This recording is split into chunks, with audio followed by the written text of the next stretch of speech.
My mom gave me 48 hours to give my apartment to my sister, or she'd turned the family against me. I refused, and everyone started calling. Turns out she prepared a whole smear campaign just to take my property. I'm 26 male, and I work as a software engineer for a major tech company in downtown Seattle. After years of careful saving, strategic job hopping, and grinding through 60-hour work weeks, I finally secured my dream apartment 6 months ago, a 2-bedroom unit on the 15th floor of a luxury building with floor-to-ceiling windows overlooking Elliott Bay. The rent isn't cheap at $3,200 a month, but I've worked incredibly hard to afford this lifestyle. This apartment represents everything I've accomplished since graduating college with $40,000 in student loans and eating ramen for 2 years straight. My younger sister, Ashley, 19, moved to the city 3 months ago for college at the University of Washington, studying communications. Against my advice and offers to help her find something suitable, she insisted on finding her own place rather than staying in dorms, claiming she needed independence and the real Seattle experience. She ended up signing a lease for a studio apartment in a rougher part of town. $800 a month, ground floor bars on the windows right next to a check cashing place and a liquor store. The neighborhood isn't terrible during the day, but I'll admit it gets sketchy after dark. I'd warned her about the area and even drove her through it at different times of day, but she said I was being overprotective and classist. 2 weeks ago, my mother, Patricia, 52 female, called me with what she presented as a simple solution to Ashley's housing situation. She didn't ease into it or ask how I was doing. She didn't even pretend to care about my recent promotion or the presentation I'd mentioned giving to the board. She simply announced that I would be switching apartments with Ashley. "It's the only logical solution," she said, her voice carrying that familiar tone of assumed authority I'd known since childhood. "You're a man. You can handle living in a tougher neighborhood. Ashley needs somewhere safe. You have 2 bedrooms you don't even use." I sat in my living room watching the sunset paint the water golden, the fairies crossing the sound like toys in a bathtub, and felt my jaw clench. "Mom, that's not happening. I worked for years to afford this place. I signed a lease. I have furniture that won't even fit in Ashley's studio." "Family comes first, James. I can't believe you're being so selfish. What if something happens to her? How would you live with yourself?" The conversation deteriorated from there. She employed every manipulation tactic in her arsenal. Guilt about Ashley's safety, Ashley's reminders of everything she'd done for me growing up, conveniently forgetting that I'd paid her back for college help with interest, accusations of not caring about family, comparisons to my cousins who would never let their siblings suffer. When I remained firm, she switched to threats. She'd tell the extended family I was letting my sister live in danger. She'd make sure everyone at her church knew what kind of brother I was. She'd post on Facebook about children who abandon family values the moment they achieve success. "You do what you feel you need to do, Mom," I said, trying to keep my voice level. "But I'm not giving up my apartment." I ended the call, but it was far from over. In fact, it was just the beginning of what would become a 3-week psychological warfare campaign. The next morning, Ashley texted me. Her message was long and dramatic, a stark departure from her usual emoji-filled brief messages. She detailed how scared she was in her apartment, how she could hear gunshots at night, doubtful, how a man had followed her to her door, concerning if true but the timing was suspicious, how she found needles in the hallway, possible but unverified. She ended with, "Mom says you have room for me, but you'd rather see me in danger than share. I guess I know where I stand with you."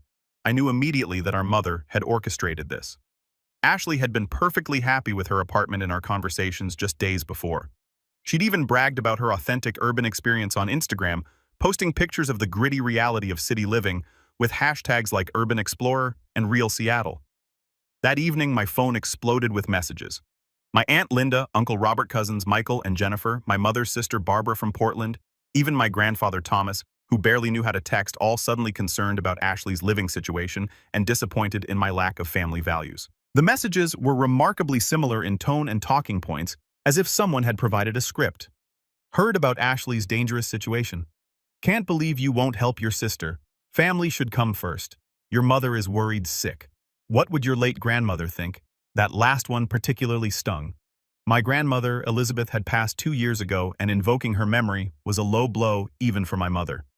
I realized then that my mother had weaponized the entire family against me. She'd probably spent hours on the phone crafting her narrative, assigning roles in her orchestrated drama. But here's where things get interesting, and where my professional background became unexpectedly relevant.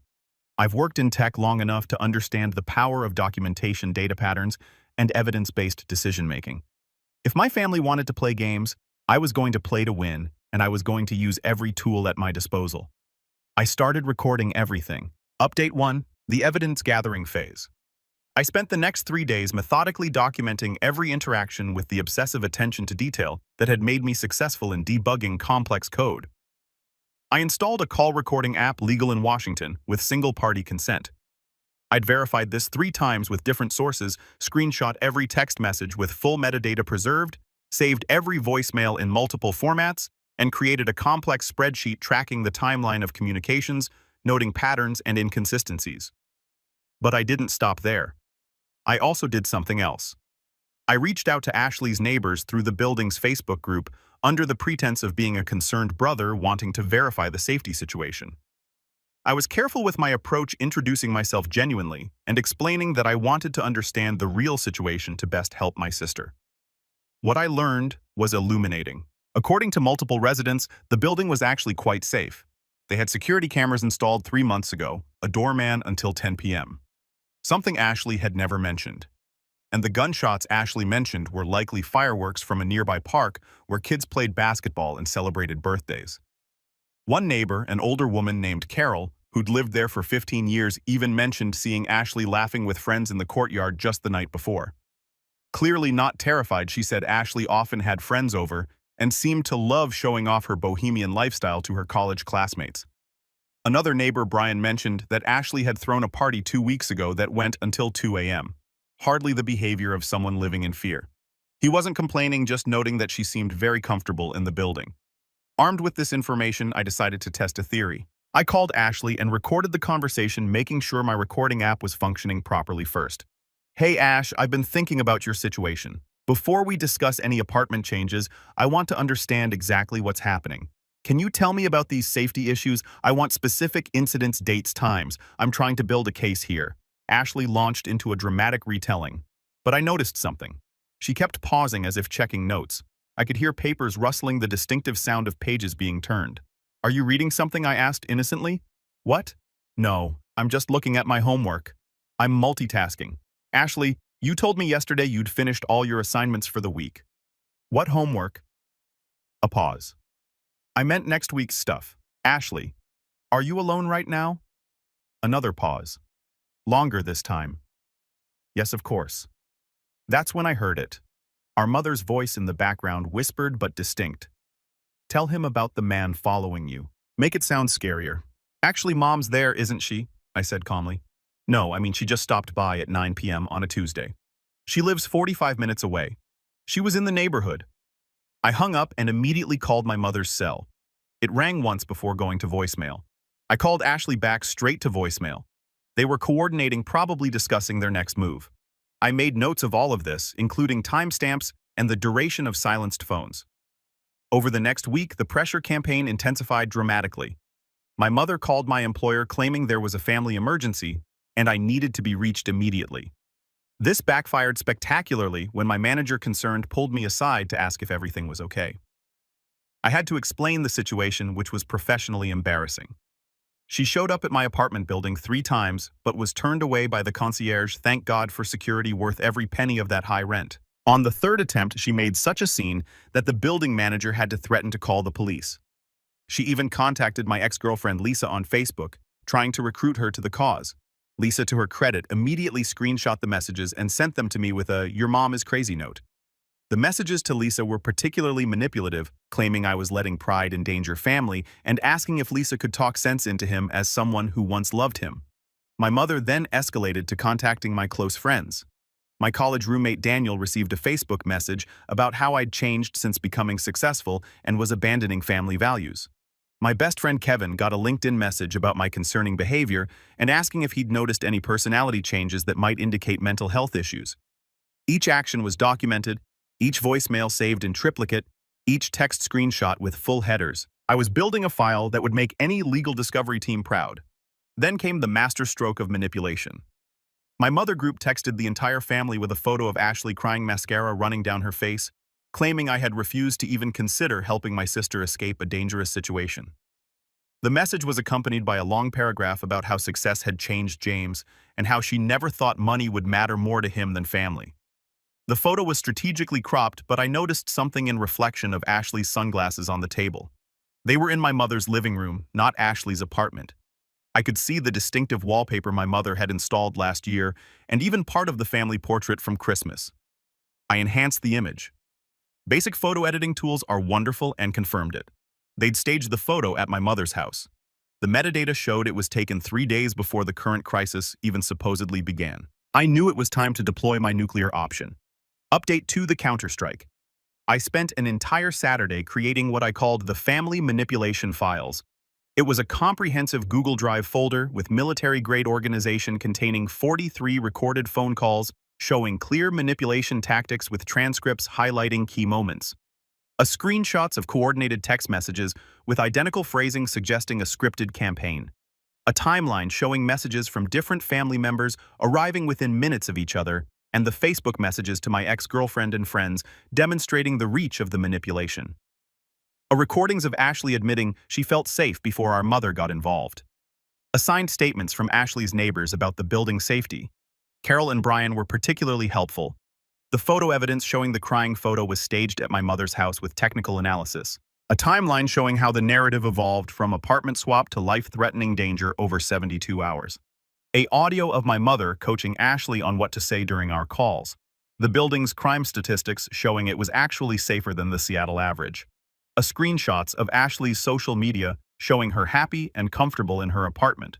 The threatening voicemail from my Uncle Robert saying I'd regret this selfishness. A documentation of my mother's attempts to contact my employer. I organized everything chronologically with a summary document explaining the pattern of manipulation. Each piece of evidence was labeled dated and cross-referenced. It was devastating in its thoroughness, the kind of documentation that would hold up in court. But I wasn't done. I also created a second document, a draft Facebook post that included highlights from the evidence, tagged all the relevant family members, and included a link to the full file. The post began when family weaponizes love, a documented case study in coordinated manipulation. On Sunday evening, I sent a message to the family group chat. I've become aware of a coordinated campaign to manipulate me into giving up my apartment. Over the past week, I have documented every conversation, every threat, and every lie told in this manufactured crisis. I have created a comprehensive file that clearly shows how this safety crisis was manufactured, orchestrated, and executed. The evidence includes recordings of mom coaching Ashley on what to say, a proof the crying photo was staged, statements from Ashley's neighbors confirming the building's safety, a documentation of the scripted messages you all sent to evidence of mom contacting my employer and personal friends. I am willing to keep this documentation private under the following conditions. 1. All harassment stops immediately. 2. No one contacts my employer friends or ex-girlfriends again. 3. Ashley publicly admits to the family that her apartment is safe. 4. Mom apologizes for the manipulation and orchestration. 5. No family member mentions the apartment swap again. 6. Everyone who participated admits they were given talking points by mom. You have 24 hours to agree to these terms. If the harassment continues, I will share this documentation on Facebook, where all of our mutual friends, mom's church group, her book club, and her professional network will see exactly how she operates. I will also share it with Ashley's college administration, as I have concerns about the pressure being placed on her. The draft post is already written, and family members are already tagged. This is not a negotiation. This is a consequence of your collective actions. The family chat exploded instantly. Aunt Linda called me cruel and manipulative. Uncle Robert said I was tearing the family apart and threatened to disown me. Cousin Michael accused me of blackmail and said he was calling the police. He didn't. Cousin Jennifer said I'd gone too far and that families work things out privately. But my mother, she went completely silent. 20 minutes later, she called me. This time her voice was different. Quiet, almost frightened, lacking its usual commanding tone. James, you wouldn't really share those recordings, would you? Why not, Mom? If you've done nothing wrong, what's the problem? You were ready to tell everyone. I'm a terrible brother. Why can't I tell them what actually happened? It would be people wouldn't understand. Context matters. Things said in private sound different when shared publicly. Then provide context. Call everyone right now and explain that Ashley is actually safe, that you exaggerated the danger, and that the apartment swap was your idea, not hers. I can't do that. It would make me look manipulative, controlling, like someone who weaponizes family against each other. She was quiet for a long moment. What you're doing is cruel, James. I'm your mother. What I'm doing is protecting myself from manipulation. You weaponized the entire family against me. You contacted my employer. You tried to destroy my reputation. You reached out to my ex-girlfriend mom, all because you decided Ashley deserved my apartment more than I did. She's your sister. She's a young woman alone in the city. And I'm your son. When did that stop mattering? When did I become just a resource to be redistributed to Ashley? That's not... I don't think of you as a resource. Your actions say otherwise. You've made it clear that my years of hard work mean nothing if Ashley wants what I have. The call ended there, but within hours things started changing dramatically. The family harassment stopped abruptly like someone had flipped a switch. Ashley texted me a simple, "I'm sorry." Uncle Robert sent a message saying he was stepping back from family drama. Aunt Linda suddenly remembered she had too much on her plate to get involved. My mother, however, wasn't ready to give up entirely. Update 3. The escalation and resolution. 2 days after my ultimatum, my mother attempted a different approach. She showed up at my office building during lunch. Security called up to notify me I had a visitor. I came down, but didn't invite her beyond the lobby, making sure we stayed in full view of the security cameras. "We need to talk," she said, her face a mask of controlled anger. "We can talk right here," I replied, pulling out my phone. "And I'm recording this conversation." Her face flushed. "You can't just threaten your family with exposure. That's not how family works. It's extortion. Neither is organized manipulation. But here we are, and it's not extortion. I'm not asking for money or any benefit. I'm asking to be left alone. I'm asking for the harassment to stop. Any lawyer would tell you that sharing true information about someone's behavior isn't extortion. It's free speech." She pulled out her phone and showed me a text conversation with someone named David, apparently a lawyer friend. "He says what you're doing could be considered extortion." I actually laughed. "Mom, your lawyer friend is either imaginary or incompetent. Extortion requires threatening someone to obtain money or property. I'm threatening to share truthful information unless you stop harassing me. That's self-defense, not extortion. Plus, truth is an absolute defense to defamation claims. Would you like me to share my documentation with your lawyer friend? I'm sure he'd find it interesting. You're going to destroy our family's reputation." "No, you did that when you decided to orchestrate this campaign. I'm just considering whether to make it public." "You created this situation, Mom. Every single step." She tried a different tactic. Tears. But after years of seeing her deploy tactical crying, I was immune. The tears appeared too quickly, stopped too suddenly when they weren't working. "Mom, you have 18 hours left. Either the harassment stops completely or everything goes public. Your choice." That evening, I received a text from Ashley that changed everything. It was longer than her usual messages and felt genuine. No emoji, no drama, just words. "James, I need you to know the truth. Mom has been pressuring me for weeks about your apartment. She said if I could get you to switch with me, she'd pay my tuition for the rest of college. She wrote out what I should say, made me practice the crying. Even suggested I make up the story about being followed. I didn't want to do it, but the tuition thing. I'm $30,000 in debt already and scared of graduating with more. I'm sorry, I actually like my apartment. The neighbors are nice and it's close to campus. It's perfect for me. I never felt unsafe until Mom convinced me I should. She kept saying I was in danger until I started believing it. I'm going to tell her I won't be part of this anymore." I screenshot the message immediately, adding it to my collection. Then I called Ashley. "Ash, I appreciate your honesty, but you need to understand something. Mom's financial support always comes with strings, always. I know that now. She's already talking about what I'll owe her after graduation. Get everything in writing if she offers to pay everything. And maybe consider that debt is better than decades of manipulation." The next morning, with 3 hours left on my deadline, my mother sent a message to the family group chat. "I want to apologize for the recent drama regarding the apartment situation. I overreacted to Ashley's living situation and created unnecessary conflict. Ashley has assured me she feels safe in her apartment, and I was wrong to involve everyone in what should have been a private conversation. I apologize to James, especially for the pressure I put on him. It was strategic, minimizing her actions as overreacting rather than admitting to manipulation, but it met my requirements. The harassment stopped immediately." Update 4. The aftermath. 1 month later, the family dynamics shifted dramatically after what everyone started calling the apartment incident, though no one spoke about it directly. Thanksgiving was awkward, but peaceful. My mother treated me with a cold correctness, never quite meeting my eyes, speaking to me only when necessary. Other family members, seemed almost afraid to engage with me beyond surface pleasantries. Conversations would stop when I entered rooms, then restart, with forced cheerfulness about safe topics like weather or sports. Ashley and I actually grew closer, free from our mother's manipulation. She confessed how exhausting it had been to maintain the performance. She'd never wanted my apartment. She actually loved being in a more artistic, diverse neighborhood. The coffee shops, the street art, the community gardens, it was everything she'd wanted from city living.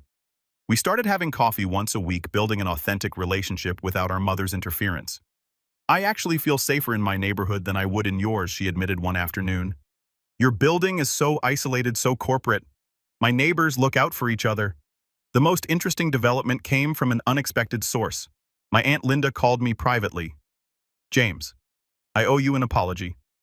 After everything settled, I started thinking about other times Patricia had gotten the family involved in personal disputes.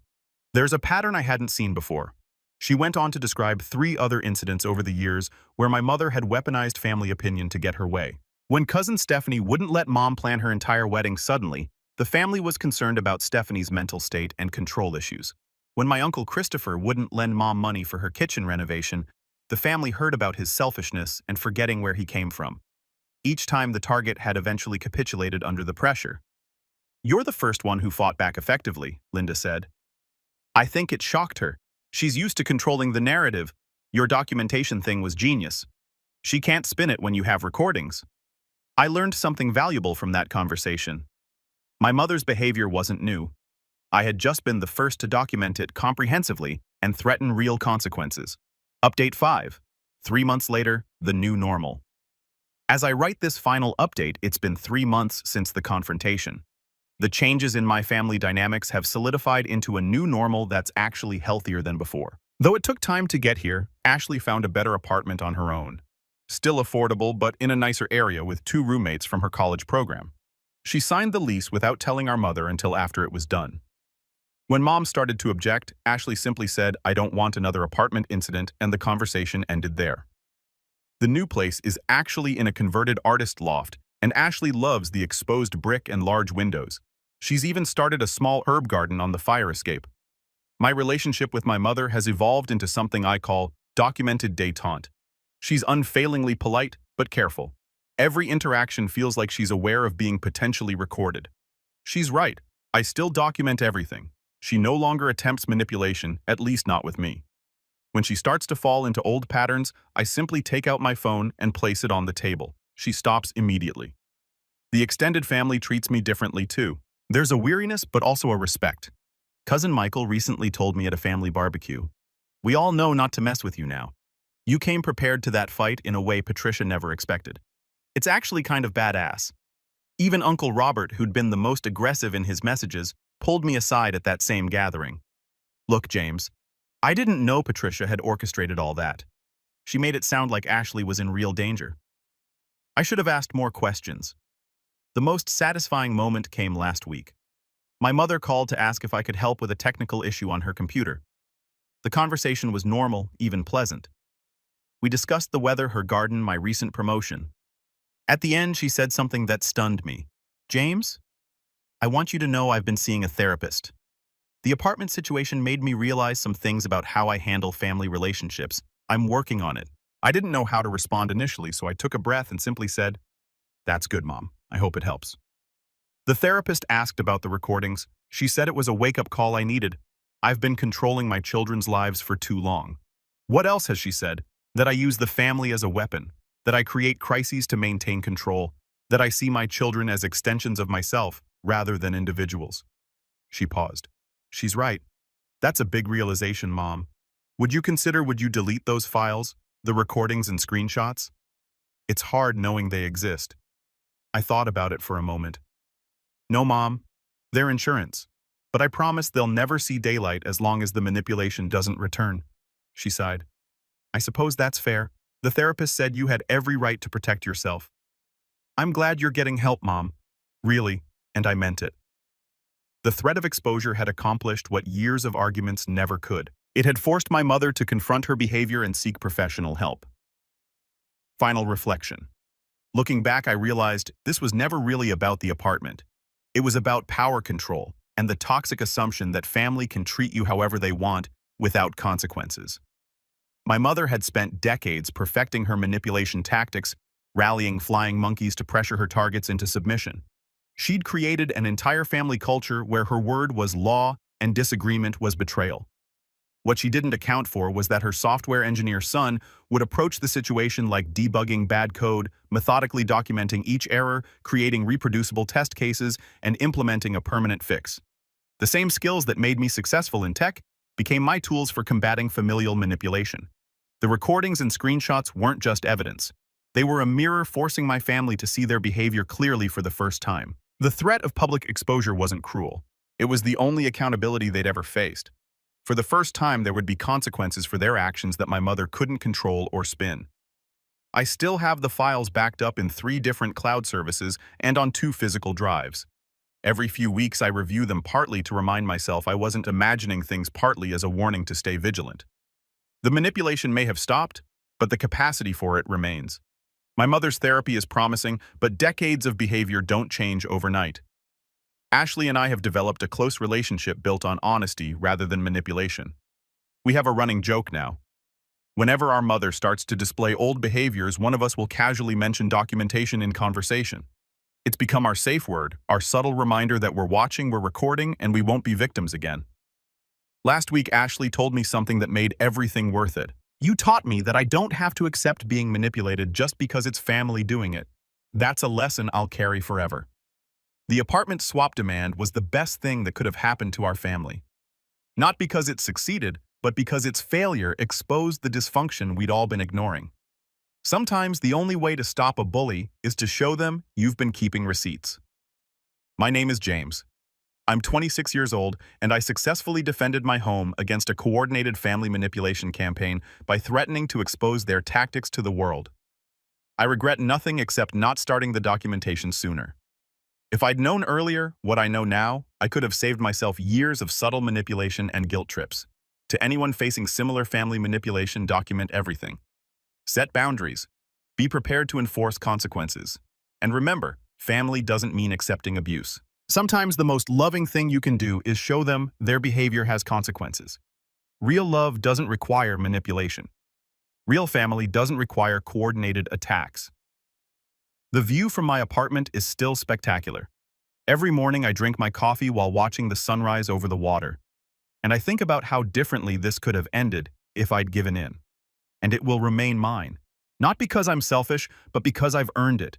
And because standing up to manipulation is never wrong, no matter who's doing the manipulating. My apartment is more than just a nice place to live now. It's a symbol of boundaries held, manipulation rejected, and the power of documentation in the face of gaslighting. Every time I look out at that view, I'm reminded that I chose my own well-being over family dysfunction, and that choice led to healthier relationships with everyone involved.